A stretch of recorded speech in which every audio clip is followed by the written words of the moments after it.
Hello guys, જય શ્રી કૃષ્ણ. આજે આપણે બનાવીશું આલુ પરોઠા. રોટલી વણી લેવાની છે. રોટલી વણીને પછી એમાં 2 ચમચી જેટલું બેટર ભરી લેવાનું છે. બેટર ભરીને રોટલીને ભેગી કરી લેવાની છે. પછી એને હળવા હાથે પ્રેસ કરીને આપણે હાથમાંથી જેટલી વણી શકાય બેટર સેટ થઈ જાય એટલે હાથમાં એને ફેરવી દેવાનું છે. બાકી પછી લોટ નાખીને પછી આપણે મૂકી દેવાનું.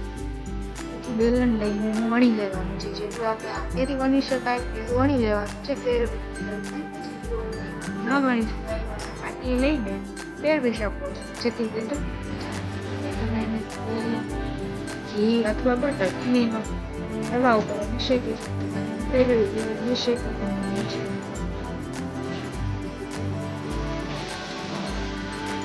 અને જો તૈયાર છે. લાસ્ટ તમે જોઈ શકો છો